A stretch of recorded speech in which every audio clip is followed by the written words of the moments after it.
Hello and welcome to Giant Mess, a super sloppy sports and entertainment podcast that's hosted by a giant mess. That's me, the real cinch, Neal Lynch. I'm a former fourth-string college quarterback and mediocre middle relief pitcher who earned himself a film and media studies degree. And now I'm a single dad who loves to talk Giants football, Mets baseball, movies, TV, and comedy. Like to mix in some life lessons and funny stories along the way. On today's episode, we're going to be talking about the Minecraft movie, which I saw with the fam down in South Carolina, a brief recap and review of Y2K from SNL alum or current SNL member, alum, Kyle Mooney. So without further ado, let's get it out of the way. Minecraft movie was trending, and it was the top trending search in relation to chaos, as well as searches for duration in the past month. Okay, sure.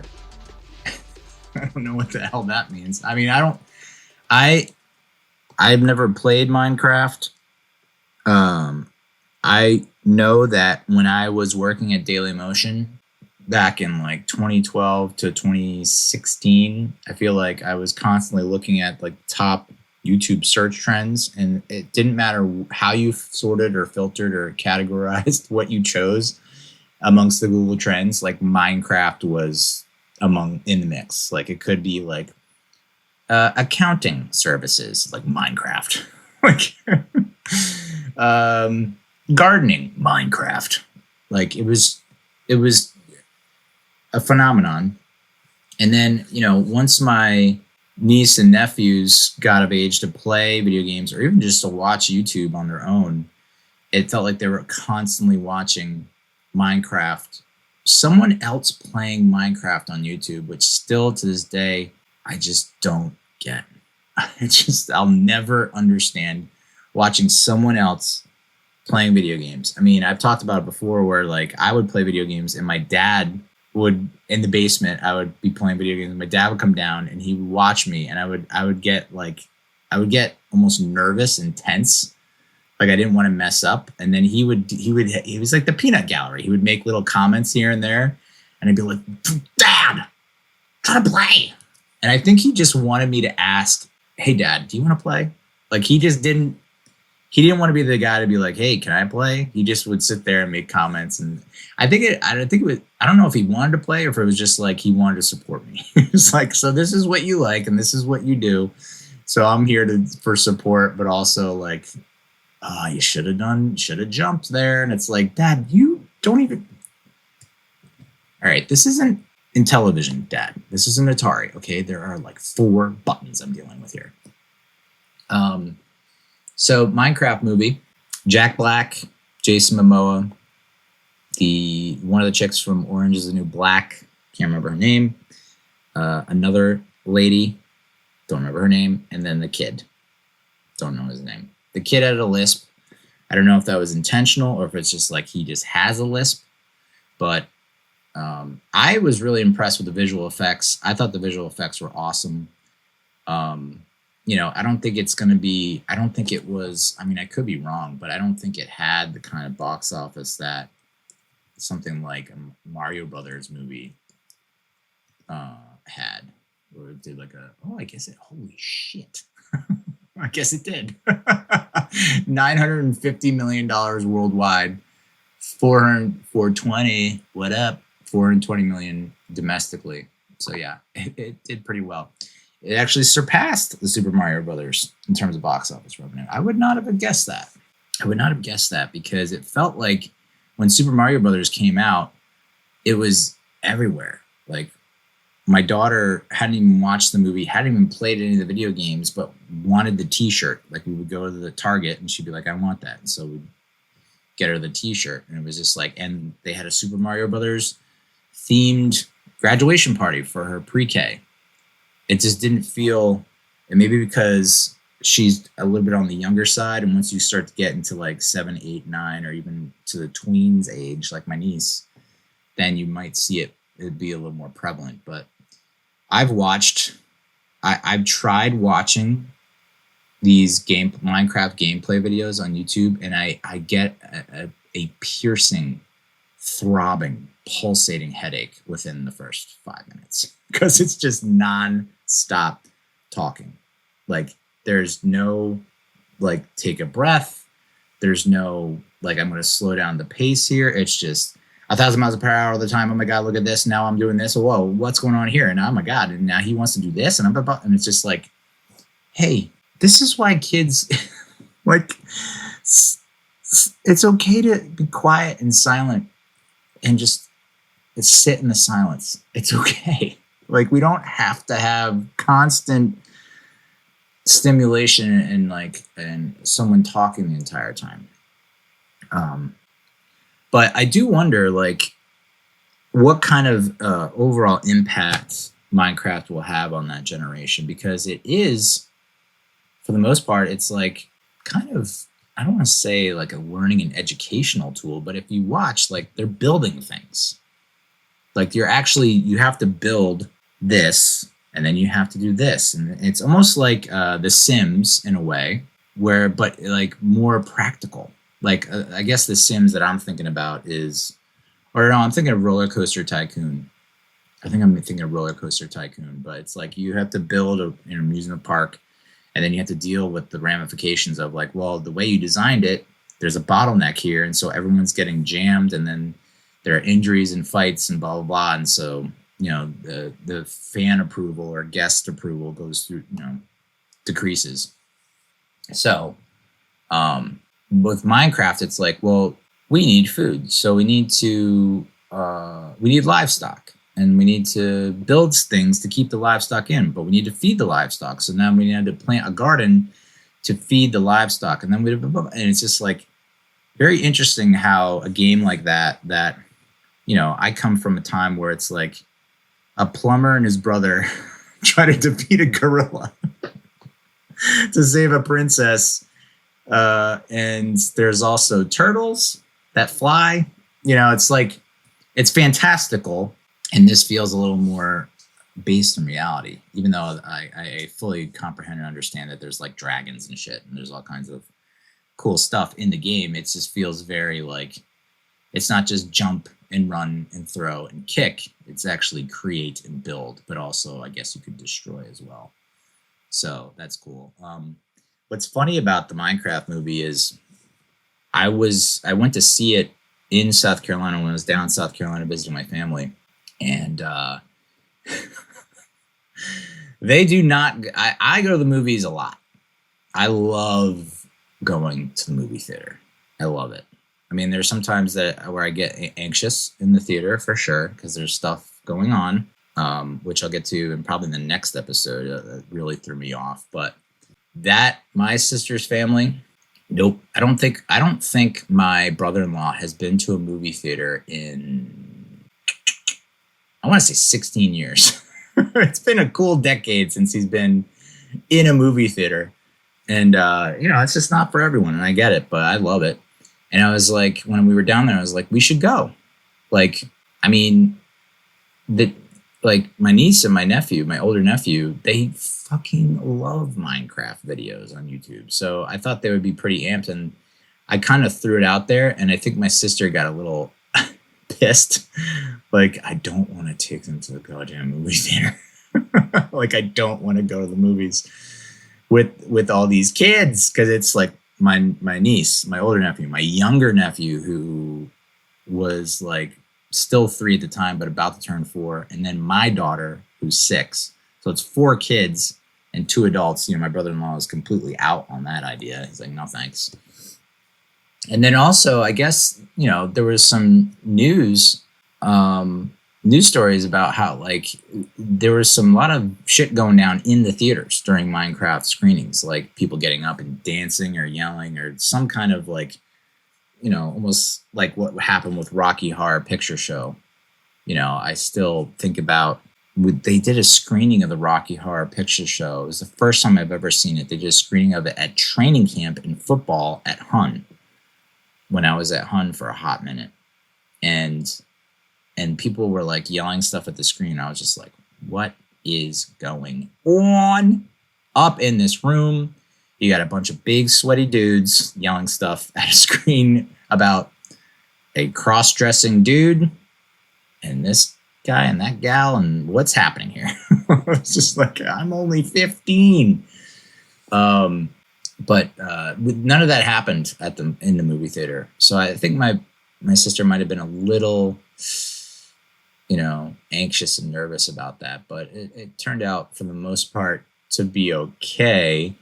It's funny though because I don't think they go to the movie theater that often. So that I feel like I almost felt like I had to take the mantle and lead the charge because I'm like the grizzled vet, like the 5-star general of the movie theater.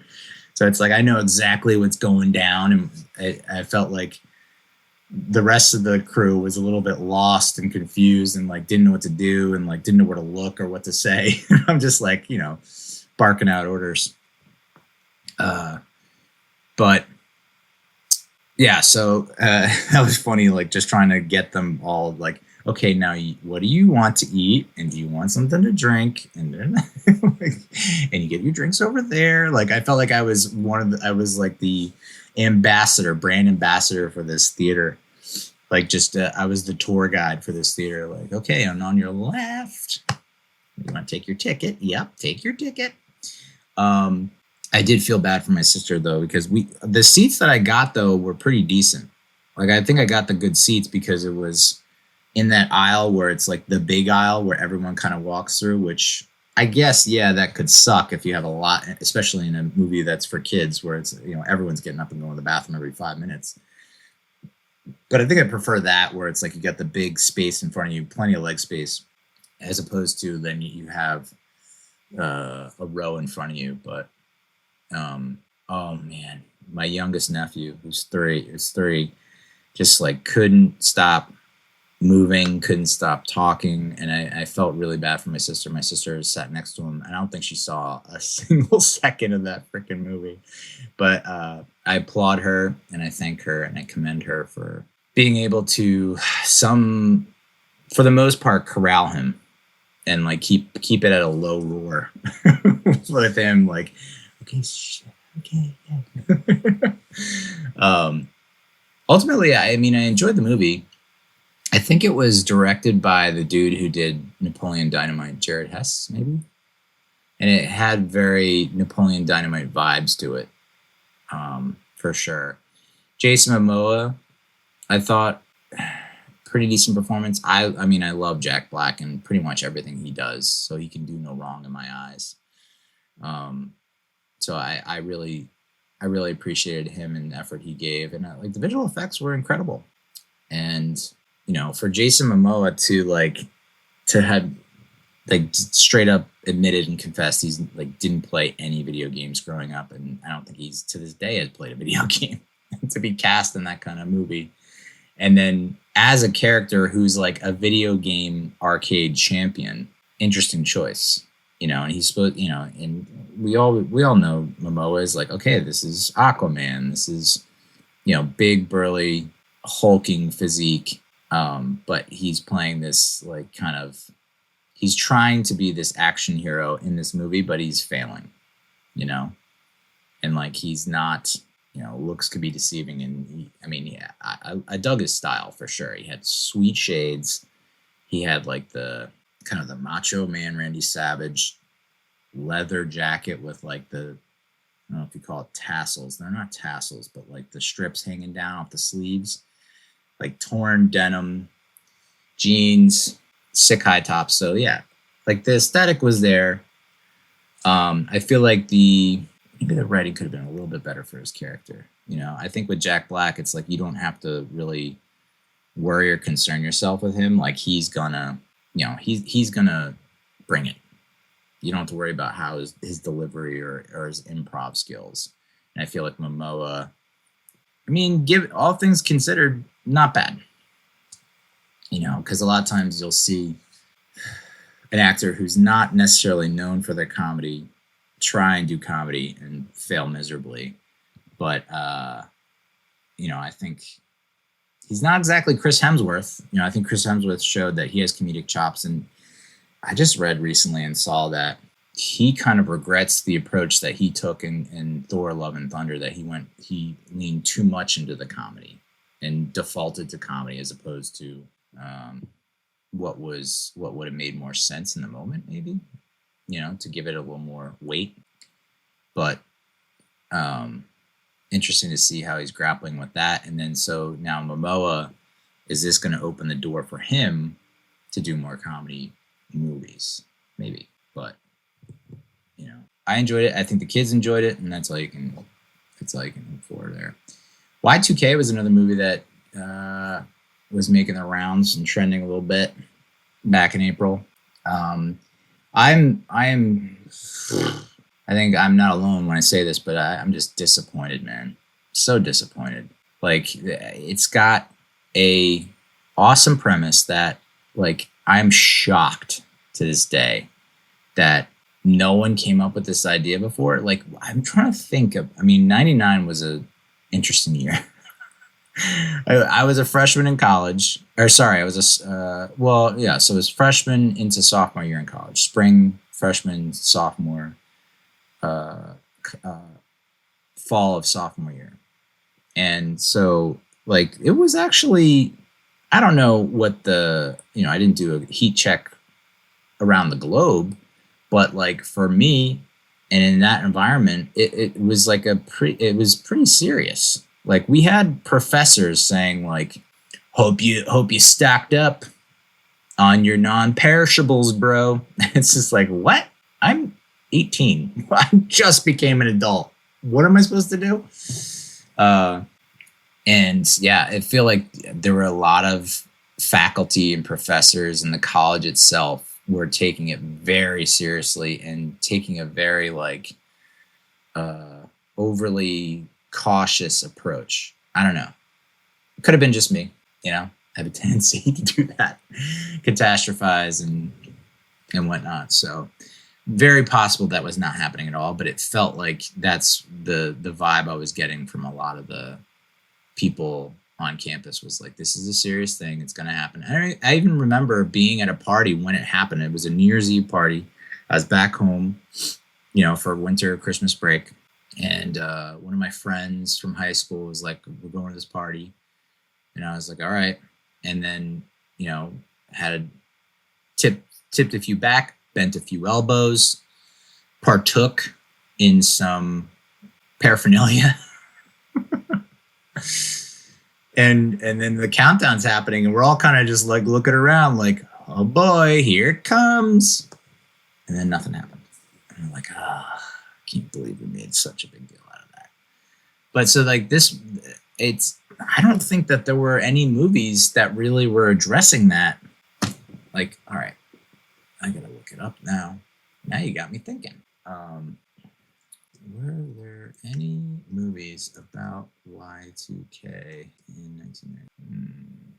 I guess there was a Y2K movie for TV movie. Y2K, the movie. Also known as Countdown to Chaos. Oof, I don't recognize any of these people. It was on NBC November 21st, 1999. Dramatized the widespread panic over the millennium bug.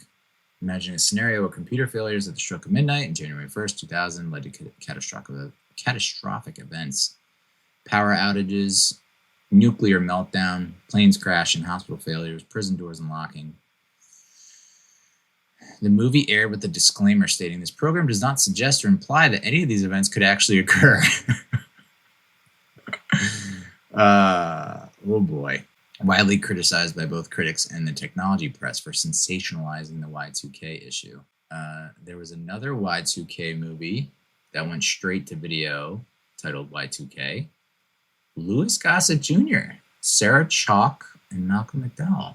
And then there are movies that are not directly about Y2K, but captured the era's techno anxiety and digital culture, such as The Matrix, Bicentennial Man, and Smart House.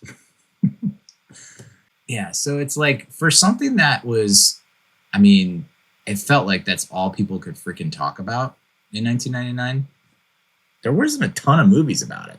Pretty interesting. I guess because it was that serious. Like, people, I'd imagine that even the studios that ended up producing it, they got a little slap on the wrist from the government or something. They got a call from the president like, dude, I'm trying to keep shit sane and calm, and you're putting this out into the world? So, but yeah, great premise because it explores this Y2K that came out, I guess it would have been last year, 2024, is basically like, well, what if all that stuff did happen, but not in that way. It's a horror, sci-fi thriller horror movie, right? But it's also a comedy. So it's like, and I think that's what it struggled with, because there has been, I'd say over the past decade or so, there's been a lot of like blending of genres with, you very rarely see just a straightforward comedy anymore. It's always like, there have been a lot of horror comedies that have come out, and they have to straddle that line of being like, well, we don't want it to be like Scary Movie where it's kind of just like cartoon violence in a way, but we want this comedic element. And I think Y2K almost tried to take it a step further. So I'm like 99% sure that Kyle Mooney directed this. Oh boy. Yeah, he directed it and co-wrote it with Evan Winter. And it starred Rachel Zegler, who is the new Snow White. I don't know that she's going to be Snow White for much longer after what happened with that debacle. But Julian Dennison, who you probably maybe remember from his breakout role, was like the Wilder People. What was it? Wilder People. Hunt for the Wilder People, which came out in 2016. I think that was kind of his like debut role. And then he was in Christmas Chronicles 2 in 2020, Deadpool 2 in 2018, and he's in the new How to Train Your Dragon, which I feel like such a jackass because I just went and saw Lilo and Stitch, and it's basically just like the animated movie, but with like real people. And How to Train Your Dragon is wild because it's like it's basically the same thing. It's like we're gonna take this CGI character, this cartoon character, the dragon, and just have everything else be real. And my guess is it's a result of the success of Sonic the Hedgehog. I think Sonic the Hedgehog, seeing that do so well, being one of the most successful trilogies, must have got a lot of studio execs wheels a turning. And they're like, well, let's just do it again. We'll run it back. Same exact thing, but like real people and the CGI character. So two high school nobodies make the decision to crash a Y2K party. The night becomes even crazier than they could ever have dreamed when the clock strikes midnight. And I think that's what... And, this has been a major criticism of the movie. Tonal inconsistency. It struggles to balance its horror and comedy elements, leading to a disjointed viewing experience, often shifts between genres without a clear direction, causing confusion and frustration for viewers. And also has weak character development, lacks depth, making it difficult for audiences to become invested in their stories. Characters' actions and motivations often feel arbitrary and unconnected to their personalities. I mean, there is a great example of that. I don't know that a lot of people are going to watch this. And I don't really recommend watching this movie. It's not even like at the point where it's so bad it's good. It just misses. Like, for instance, okay, spoiler alert. The Julian Dennison, the one kid who, is basically the main source of comedy in the movie, is killed off like half an hour into the movie. And it's like, it's for sure shocking. And it's like, holy crap. And I understand that you have to raise the stakes and make it feel real or to get the crowd invested, but you killed off like basically the best part of the movie is this guy, Julian Dennison. He was the one who's like, he gives the wisecracks, he's making the jokes, he's making it awkward, or, he's got all the one-liners, and you kill them off. Like, what the fuck? Like, and now we're with the less funny buddy and this hot girl that, the Rachel Zegler character that he's like pining for. So it had all the pieces there. Like it had the outline, the skeleton of what could have been a really good movie. Like good premise. It plays on that whole genre of teen comedies from the 90s where it's like, we got to get the girl, and, American Pie and all that jazz. And, pretty good soundtrack. Can't go wrong with the soundtrack. But like they had, and I understand that this was a thing because I lived it, so I saw it, so I get it.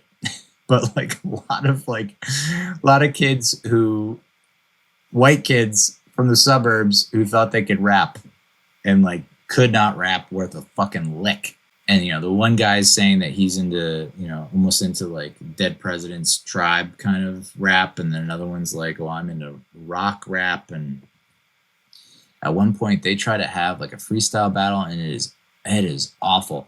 And this is kind of like Kyle Mooney's wheelhouse, right? Is cringe humor, awkward cringe humor. That's where he's found a lot of his success. But when it does not hit, it does not hit. It misses big time. So it's tough. The fact that they kill off one of the main guys, like the funniest guy of the bunch, half an hour into the movie, and you're like, what the fuck? And there was a long stretch of time where I'm like, okay, well, he's gonna come back.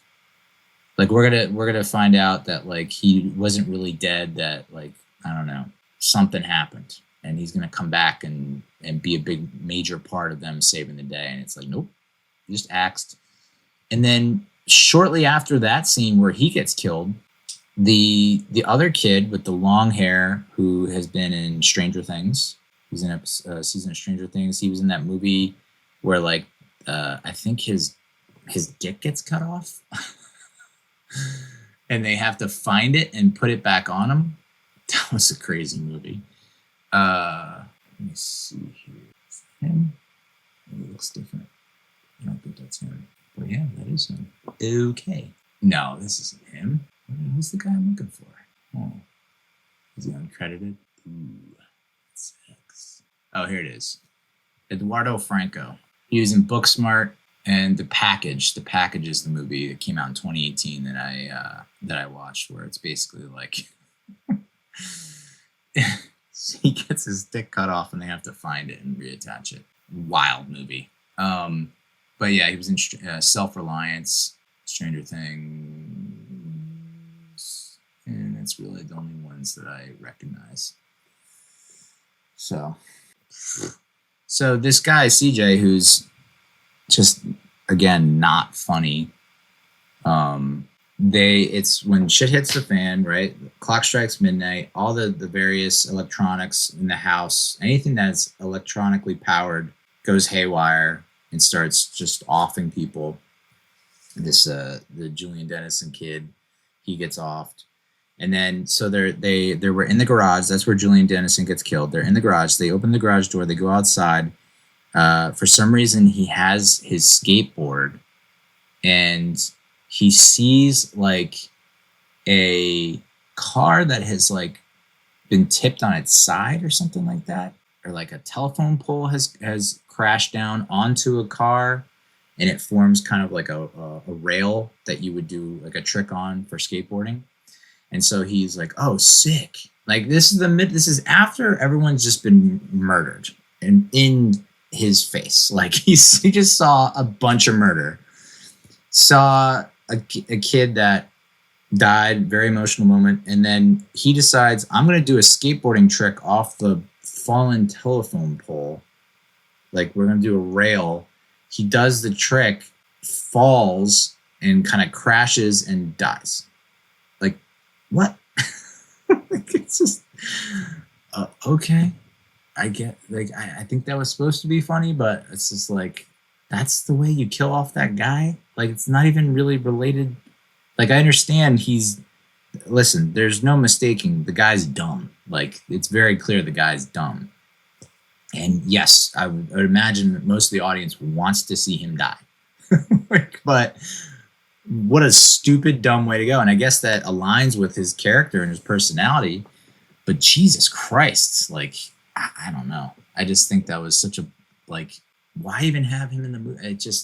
a lot of interesting choices and decisions. Like in Kyle Mooney, co-writer and director, he's actually in the movie as this guy Garrett, and I'd say he's probably the next funniest character in the movie. But holy shit, man. The plot is criticized for being predictable and disorganized with too many cliches and conveniences that detract from the narrative's coherence. I agree. Like, the big reveal in this movie is that, another spoiler alert, like, Fred Durst makes an appearance and plays a key role in the plot. And keep in mind, it's January 1st, 2000, but he looks like present day Fred Durst. So it's like they're trying to make him look younger, but it's like you can tell dude's lived his life for 2 decades beyond where he should be playing. And then there's a scene where the people are gathered in the auditorium or the gymnasium of the school, and they're just trying to figure out what the next move is. And like, people are getting antsy and they're starting to be a little like, I don't know. They're getting disgruntled, and it's like they're about to start to riot or something. Like, they're about to fight. There's a lot of conflict, and people demanding answers and wanting to know things, and it's getting out of hand. And so Fred Durst grabs an acoustic guitar and starts singing Faith, his version of Faith, which is a George Michael, the cover of a George Michael song, or remix of a George Michael song. And I'm telling you right now, not the good choice to make. It was just like, that song rips when it's electric guitars and you have your band. When it's solo acoustic guitar and you're trying to do it, does not work. Ooh, that was brutal. So yeah, I thought maybe if I popped an Eddie, maybe it would help things along. And I just completely zoned out. I was like, wait, what? There was a scene where like, Kyle Mooney's character Garrett is about to fight one of the robots, that has been basically all the electronic devices have formed like Voltron basically, and they kind of go together to form this like killer robot. And he ends up like doing a face off or square off with it. And I guess it's playing on that whole comedic premise of like a long build up anticipation. You think it's going to go one way and it goes the other, but like, you can, like this says, it's just kind of predictable. It's just like, okay, like you basically just did it. It's almost like they did a copy and paste of a 90s movie. And it's like, instead of like paying homage to 90s movies and giving it a unique twist or clever way to look at it, alternate history style, it was like, no, we're going to make like a shitty 90s movie. There was one scene though where they show a clip from an adult film, and I was like, I need to track that down. And I did.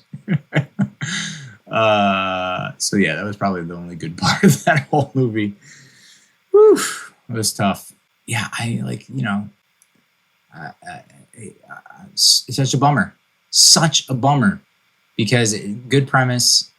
No one's really done it as a horror comedy. You had the made for TV, you had the straight to video, but those were more straight horror, sci-fi, thriller, whatever. To have like, and a comedic mind like Kyle Mooney, just couldn't pull it off. So yeah, it's got like a 4.8 out of 10 on IMDb. I gave it a 5, but yeah, I'd agree with the 4.8 out of 10. And what it got on Rotten Tomatoes, 2% of critics gave it a favorable review. 35% of top critics, 52% of verified audience gave it a favorable review. 34% of all audience gave it a favorable review. 2.5 out of 5 for all audience, 3.3 out of 5 for verified audience. It's tough, man. Y2K earns points for ambition and sheer audacity, even if it struggles to keep the laughs coming while maintaining a messy tonal blend. Yeah, dog. Yeah, it was kind of in the same vein as Slice. I would say that. But Slice, it's like, I get it. There's an appeal to B movies.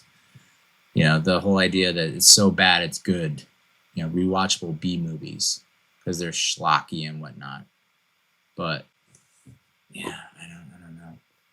Gotta give me some more than that. So that's Y2K. There's the trending movies in April. So that's it. That's the episode. Thank you for listening. Thank you for watching. And coming up next, my goodness gracious, we have May 2025 to recap and review. We've got in the Metros. My God, this has become like, you know how Jimmy Kimmel has that bit with Matt Damon where he's like, and my apologies to Matt Damon, we ran out of time. That is what's happening with the Mets. Me thinking I'm going to talk about the Mets. And honestly, I'm at the point now where I feel like maybe I shouldn't talk about the Mets because they're doing really well. And I feel like the moment I do talk about them, that's when the collapse happens. So maybe I should abstain. Can I just say LGM? Great, LGM. All right, that's it. Talk to you next time. Adios, muchachos.